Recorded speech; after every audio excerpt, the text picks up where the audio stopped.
Сегодня я расскажу про цветок, который обрел широкую популярность среди цветоводов. Его полюбили за многие качества.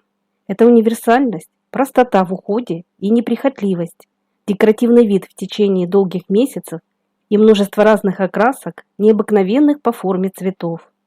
Называется львиный зев или антиринум. Этот сказочно красивый цветок удивит вас мегаобильным и длительным цветением. Если вы занятый или начинающий садовод, который не имеет опыта в выращивании цветов, посадите львиный зев. Антиринум подойдет всем, кто особенно ценит растения, цветущие весь сезон. Он поражает своей яркостью и разнообразием окрасок, неприхотливостью к условиям выращивания, универсальностью и невероятно долгим периодом цветения. При несложном уходе он будет радовать вас все лето до прихода устойчивых осенних холодов. Это растение стало настолько популярным, что его стали выращивать во всем мире. В разных странах антиринум называют по-своему. Эти цветы сравнивают с львиной пастью, другие видят в них силуэт собаки, а в странах Востока антиринум прозвали кусающим драконом. Это растение подойдет для самых разных участков в вашем саду. Среди его многочисленных сортов есть как низкорослые, карликовые, средние по высоте и очень высокие. Высота варьируется от 15 см до 1 метра и более. Высокорослый львиный зев эффектно смотрится в центре клумбы, у забора и сзади цветника. Его удлиненные яркие соцветия видны даже издалека. Низкорослые компактные сорта красиво высадить на переднем плане, по краю садовых дорожек и в виде пышного цветочного бордюра. Украшенная территория львиным зевом будет выглядеть привлекательно все лето до самых холодов. Антиринум отличается многообразием цветовой гаммы. Также особо ценятся его махровые сорта. Красоту этих цветов даже сравнивают с махровыми розами и азалиями. Нежные кружевные лепестки, их плотное расположение и красочная окраска делают эти растения одними из самых востребованных в декоративном садоводстве. Кроме всего, соцветия львиного зева приятно пахнут, и, что интересно, каждый сорт имеет свой нежный, ненавязчивый аромат. Многие садоводы выращивают антиринум специально на срезку. Он очень красиво смотрится в букетах и достаточно долго стоит в воде. Удивительно, но пышные ароматные соцветия львиного зева продолжают раскрывать свои бутоны до 2 недель. Антиринум – отличный компаньон многим декоративным и цветущим растениям. Подобрав разные по высоте и окраске сорта, можно создать очень эффектные и длительно цветущие композиции. Но это еще не все его положительные качества. Оказывается, цветы львиного зева используют для приготовления лечебных настоек и отваров, а также тоников по уходу за проблемной кожей. Это растение многие привыкли выращивать как однолетнюю культуру, хотя по своей природе антиринум достаточно холодостойкий. В открытом грунте выдерживает заморозки до -5 градусов, поэтому цветет антиринум вплоть по октябрь. В садах с мягким климатом может успешно зимовать и красиво цвести даже на 2-й год. Этот цветок также дает свой самосев. Вы можете выкопать кустики осенью, пересадить их в контейнеры и занести в прохладное светлое помещение. В таких условиях львиный зев порадует вас своим цветением даже зимой. Такие чудесные универсальные цветы можно выращивать где угодно, ими легко украсить балкон, террасу или беседку. Но для обильного и яркого цветения антиринум лучше посадить на хорошо освещенном участке, либо в легкой полутени. Разные по расцветке сорта будут удачно смотреться в монопосадке и в компании с другими цветами. Низкорослые хорошо сочетаются с агератумом, бархатцами и настурцией. Посадки львиного зева красиво смотрятся с хризантемами и на фоне хвойных растений.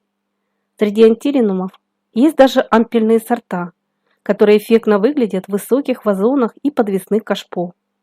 Высадив пару кустиков в объемный вазон, у вас получится настоящий, роскошный букет, который украсит придомовую зону, террасу или балкон. На одно растение средних размеров потребуется объем земли не менее 2 литров. Имейте в виду, что кустики львиного зева могут быть высотой от 15 см и больше 1 метра.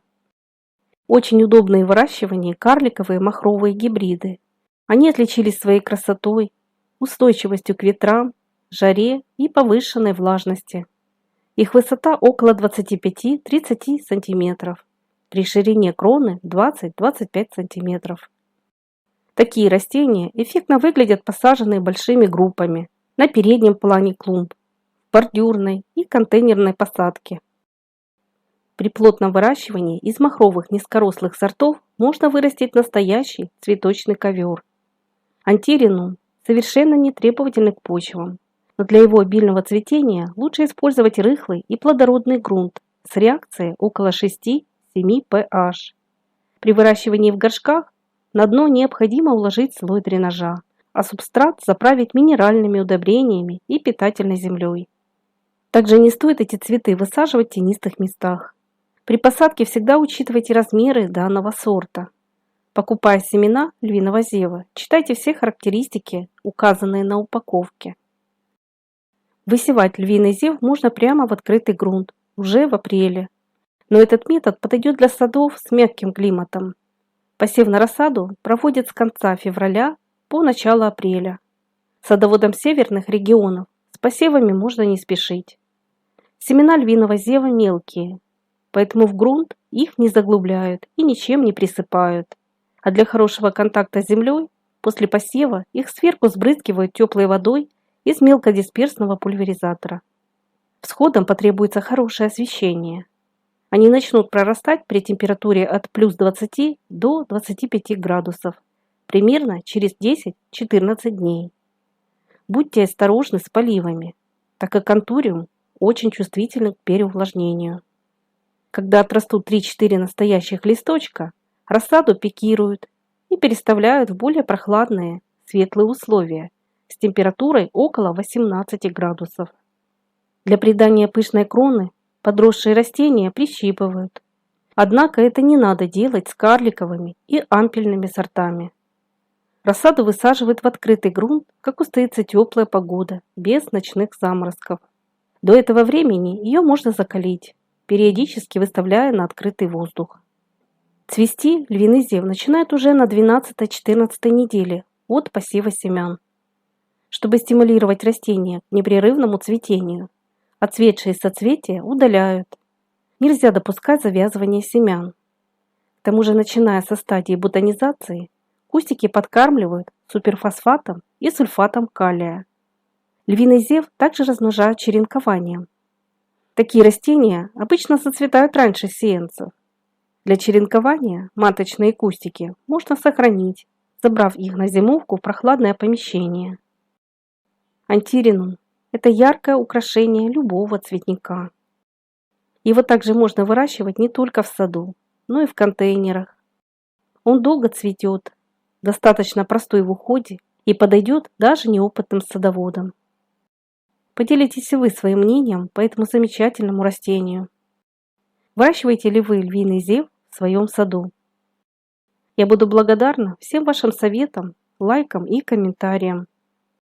Не забывайте также подписываться на наш канал и нажимать на колокольчик, чтобы не пропускать выход новых роликов. А если вам это видео было интересным, не забудьте, пожалуйста, поставить свой лайк.